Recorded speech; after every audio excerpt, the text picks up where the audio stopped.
Aloha, Corey Beadle here, certified transformational life coach, speaker, and teacher. And welcome back to part two. The first part of this two-part series of 7 steps to inviting greater love into your life. And I gave you yesterday the first 4 of the 7 steps. So today we're going to conclude this two-part talk, Facebook Live, by giving you and sharing with you the last 3. So, review of yesterday. I'm going to pull this front and center so I can see that. Great. So I invite you to just take a breath and actually give yourself permission to move from your head space to your heart space and check in. If you tuned into the first Facebook Live where I shared the first 4 steps of the 7 steps to inviting greater love into your life, my first question to you would be then, did you take any action? That is the goal. It's very different when we have a toolbox that's just sitting there or a toolbox that we actually use. So with these tools, my invitation is to actually, my highest encouragement is to actually use them. They really don't do us much good if they're just sitting there. And as I said yesterday, if we just go, okay, that sounds good, but maybe I'm not going to actually take action. The action is where we really move the energy, the level of facts and circumstances. So did you take any action? So I had some invitations for you to take some action. Did you today look in the mirror 3 times and say, I love and approve of myself? Even if there was a part of you that said, this is a little woo-woo, my encouragement is to do an experiment for the next 30 days at least. And look in the mirror in the morning, and you do this, right? We all do this. We look in the mirror when we brush our teeth. We look in the mirror at some point when we go to the restroom throughout the day, when we come home, taking off our clothes, getting comfortable, getting into our pajamas, or brushing our teeth at night. But at minimum 3 times a day, looking at the mirror, looking ourselves in the eye and just saying, I love and approve of myself, even if you don't. Even if you don't. That was one assignment. And let me just break it down. So hopefully you did that as well as the meditation. But as a reminder of the first 4 steps of the 7 steps to inviting greater love into your life, the first one is radical self-love. So that first homework, that life work that you had, that I invited you to take action in that area, was to look in the mirror.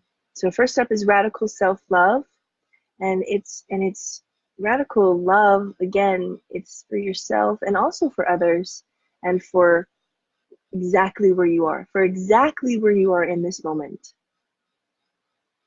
You might want things to be different. Life is always seeking a freer, fuller, more expanded version of itself as expressed through us. So what that means is there's always a part of us that wants to grow, but there's a part of us that wants us to stay where we're at. So it's the pull of the growth and then the gravitational pull to the familiar.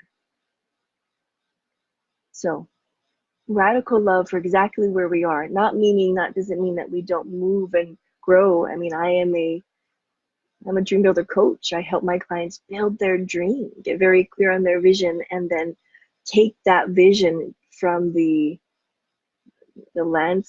from their heart into the landscape of their reality, and have that actually be the life that they're living through a very, proven, reliable, repeatable process. And it starts with radical love for exactly where we are. So that was the first step. The second step is to forgive. Trust me when I say, my friend, that all that you want, that expansive life with greater love for yourself, for others, with abundance of an abundance of love and an abundance of health, an abundance of relationships and greater love in that quadrant, as well as an abundance in your time and money freedom. All of that is not at the vibrational frequency of resentment, holding on to anger, of not forgiving, of that unforgiveness, justified anger, which is a very dangerous one, because you can get people on your side. Well, yeah, that person was wrong. And you go, yeah, I was right. They were wrong. And then you stay stuck and you're shackled. And you're not able to move into that freer, fuller, more expanded life that you want when you are grounded. It grounds you. Holding on to resentment clips your wings so you can't fly. You might be able to, some birds, they kind of, maybe fly a little bit and they come back down, but you want to soar. You really want to soar, like that proverbial eagle, or whatever favorite bird you might have, falcon. So forgiveness was the second step. Forgiving yourself, forgiving others, forgiving past situations. Doesn't mean that let me also clarify, it doesn't mean we put ourselves in the path of a Mack truck. So forgiving doesn't make the situation okay, or we want to necessarily, sometimes we really don't want to be, with unskilled individuals, but we can still forgive and find the seed of good that was in the situation. Forgive ourselves, forgive others. There's a seed of good. If I can decide that there's a seed of good, what might that be? And sometimes that seed of good is simply that I made it through. I'm stronger than I realized, right? So think of that for yourself if there's something that you're holding on to. Also remembering that the wonderful saying that His Holiness the Dalai Lama, he says with regard to forgiveness, and he says, we all have friends. Our friends are so easy to love. And then we have sacred friends. And our sacred friends are difficult to love. And our sacred friends cause our heart to expand, cause our heart to grow. So that sacred friend could be an actual person. It could be a government. It could be any number of things, an experience, but it's causing your heart to grow. And for most of us, it's going to be, many of us, somebody maybe we know. So the second one was forgiving. And then in conjunction with that, I also said that I wanted to encourage you to put on your successes. So you're forgiving, and then you create this open space, and you create that space, so then put on the feeling of some successes that you've had, and actually put that on, raise that vibrational frequency. Step 3 then is to create a crystal clear picture of the love that you would love in your life. You're feeling yourself moving with greater ease when it comes to your relationship with your mother or your father or your brother or your husband or wife, or the person you work with who you feel is just unskilled. But what would you love? What would you love? You put crystal clear picture, and then you put that energy on. You imagine that using your mental faculty of imagination. And then step 4 was to take the action from that energy. Now you're in an elevated state, and you meditate, taking action, and you meditate, and this helps you raise that vibrational frequency. Before you go into your day, 15 minutes. You can do this. 15 minutes in the morning and 15 minutes before you go to sleep. And meditate, putting on the vision. You are now in step 3, you just got really crystal clear on what you would love, that area in your life that you want to increase the love in, or have greater love, invite greater love. What would that look and feel like? You can't get there if you don't know what it is. So that's part of blueprinting, part of the blueprinting phase of dream building. What would it feel like? And you want to be really clear on what you want versus what you don't want. So a little tip here that I share with my clients is you want to have, hello Felicia, lovely to see you. You know what I'm talking about here. but we're talking about 7 steps to invite greater love into your life. And I'm talking about how you want to create a very clear vision of what that love looks like and feels like with approach images versus avoidance. So say, for instance, you have a loved one and you bicker a lot. And so rather than saying, I want to stop bickering, you're going to say, and our conversations are so easy and we get along so well. So that's very important too. That's a very important component to increasing the love and inviting greater love in your life. When you get clear on that picture, what does that love look like in terms of what you want versus what you don't want? So you want to approach what you want versus avoiding. So again, rather than saying we stop arguing or bickering or whatever it may be. Mr. Beto, lovely to see you. So you're putting on the image of what you would love in your relationship versus what you don't want. I think that's a really good example too. The person you're working with, maybe there's some strain and you would love it to be less strained. So rather than saying, I would love less strain, that's avoidance, and you're actually reinforcing the strain. You want to say, I would love there to be a relaxed ease in our relationship with this colleague of mine. I would love there to be greater communication. So that's the difference between avoidance goals and approach goals. So when you have your crystal clear blueprint and you're putting that on, you want to be clear on what you would love versus what you're trying to avoid. So that's a recap of what we talked about yesterday in the first 4 steps to inviting greater love into your life. So now steps 5, 6, and 7. Step 5 is to start a gratitude journal for the love you currently have in your life. This is one of the most powerful transformational tools. It is to be grateful for what is. Even if you could, you would change it. You can be grateful. There's a level you can be grateful for. And when things are rocky, you can even just really get down to the heart of the matter and say, I woke up today and I'm breathing. And that definitely there's a rigor to this. If it were easy, everybody would do it. It's much easier, and we have been trained to focus on what isn't working. And we get into this contractive energy, and the next thing you know, we are in traffic, and we're mad at traffic, and we're mad at them, and we're thinking about this, and we're at a very low vibrational frequency. So if you start your day with a gratitude journal for the love that is in your life, it's going to make a huge difference. And you're saying things like, I'm so happy and grateful that, and what is occurring in your life. I'm so happy and grateful that, again, it could be that I woke up today, that I have the use of my body, that I'm getting out of bed. Knowing, really giving yourself that time to go, not everybody is waking up today. Let me remember that. I'm going to turn on the faucet and there's water coming from the faucet. This person may be laying next to me and I love this person. Wow. So you're starting to start that day off with the frequency of the gratitude for what is currently in your life. And then from that energy, that gratitude journal, you can extend that to what you would also love. And then you say, I'm so happy and grateful now that, and you're writing down the things that you would love, that crystal clear blueprint of what you would love. That's you're not currently experiencing at the level of facts and circumstances, but it's what you would love. So you're putting that in there as well. So grateful for what is, grateful for what is coming, in other words. And you are deciding what is coming through this very powerful practice. Step number 6, you're going to love this.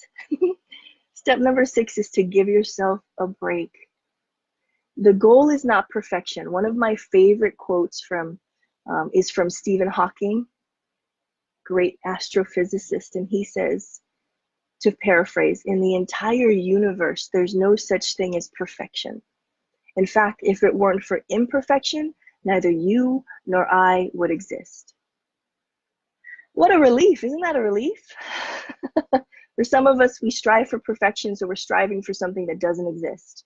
And then this connects back to the first step, which is radical love, because we can withhold love for ourselves or others if we don't perform in the way that we wanted to, or the things around us, people and places and things aren't going according to plan, and then we lower our vibration for being critical of ourselves or others. We're not striving for perfection because it doesn't exist. We can strive for excellence, yes, and then give ourselves a break when we don't meet the goals that we had. The goal was to wake up in the morning and start that gratitude list, or it was to 3 times a day actually give yourself permission to look in the mirror and say, I love and approve of myself. I'm highly pleasing to myself. And maybe you want to add in and others, depending on what your focus is. I have a friend and colleague who doesn't want to add in there, I'm highly pleasing to myself and others, because she doesn't want to care about what other people think. It's about what she is feeling about herself. So you'll know, right? Feel that out. But the point is to have radical love for yourself right where you are, not when you release the weight, not when you look back at pictures and you go, oh boy, I used to look this way and I was better then. It's right here and right now. Not when you get the promotion or when you get the better job, but right here and right now. And the same for the people around you. Have radical love for them. So it's giving yourself a break. Radical love, what I love, this is a great quote, love is not quick to take offense. Love doesn't take offense quickly. So we are spiritual beings having a human experience, and the spiritual side of us, it doesn't take offense quickly. The human side of us does if we're trained in that way. But if you really experiment with this for at least 30 days, if not more, maybe you're going to challenge yourself and do this for 90 days, you will tap into a power that is so great. So when you're at the checkout stand and there's somebody with 50 items, it's okay. You're not feeling that irritableness, right? You're feeling love and compassion. Or more than this, maybe the checkout person at the checkout counter is unskilled and is having a bad day. One of the things I know that is the case for most of us is if we really knew what was going on in the other person's life, the person who is being unskilled, being rude, we'd give them a break. But we don't know what's going on in anybody's life. But what if we could come from that energy of, okay, this person is the level of facts and circumstances, they're unskilled. I think that's a nice way of putting it, unskilled versus just saying they're rude, they're a jerk, they're this, because that activates the contractive judgmental energy, but they're unskilled, and I can just stand here and know that I can give them radical love and give myself radical love, and it's okay. I can love what is. It's not what I would have chosen. I would have chosen, if I had a choice, I would have chosen that. Well, she or he looks nice, that checkout person. But there's a gift, and the gift is knowing that you have control over what you're feeling regardless of what's happening on the outside. So giving yourself a break is number 6. When you don't, maybe it doesn't go according to plans. And step number 7 is to have fun with this process. Your spirit, my spirit, loves fun. It loves fun, really. We can get so serious about things in life, and if you can just have fun with this process, if I can have fun with this process, it does take us to a different vibrational frequency. And if you put on that energy of you knew it all had worked out, your relationship currently is exactly what you wanted. It has transformed, right? You have greater communication and you're feeling loved and accepted, and this is not what you're gonna have in your vision, but you're knowing that, oh, we used to bicker and fight, but that was then and this is now. And now, oh, there's such love and acceptance, and I feel so good, and I love loving my, or you're bringing the person into your life that's not physically there yet. You have greater love. That what would it feel like to just love your body and to love where you are, regardless of the external, because you have decided to do so. How does that feel when you wake up in the morning and you walk out there and you're putting on that energy of somebody who is flexible and feeling that love? It feels very, very different. So you move through life with this wonderful energy of, God, I love my life. And when your brain starts to go, yeah, but you really don't have that in your bank account, or you don't have that person sitting next to you, or things are still rough for that person at work, you can say to yourself, and this is what it looks like as it's all coming together. This is what it looks like as it's all coming together. So recapping here. 7 steps to inviting greater love into your life. Number 1 is radical love. And again, that is a concept that I'm defining as radical love is the idea and the practice of loving what is, even the difficult experiences, even the things that if you could, you'd change, the difficult emotions and the false ideas that we have about ourselves and others. And in doing so, through this radical love, there's an alchemy that we create that actually allows us to transcend the difficulty. And it brings us to an elevated awareness of the infinite power within us. Again, stay tuned for my podcast that's going to be coming out within the next week and a half, entitled Radical Love, where I'm having heart-filled, powerful connections and conversations with people who've done just that, overcome seemingly insurmountable circumstances through the radical love for themselves, others, and their situation. And that includes forgiveness. But before I go into step 2, the reminder for the homework is the radical love is to look yourself in the mirror. Even if a part of you says this is woo-woo and I don't do this, I encourage you to do an experiment here and do it anyway. You don't have to say it out loud if you're at work, but you just say, I love and approve of myself. You look in the mirror. That's the Louise Hay technique and the Gay Hendricks, where he will say, I'm highly pleasing to myself and others. You put that on. Step 2 is forgiveness. You forgive instead. You forgive instead of coming from judgment. You release yourself from the shackles that bind your heart and keep you earthbound, truly.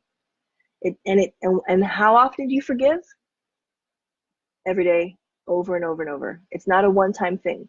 Over and over and over again. And Mary Morrissey has a great quote where she says, well, if you need to figure out whether you have any forgiveness work to do, ask yourself, am I breathing? And if you're breathing, the answer is yes. The answer is yes.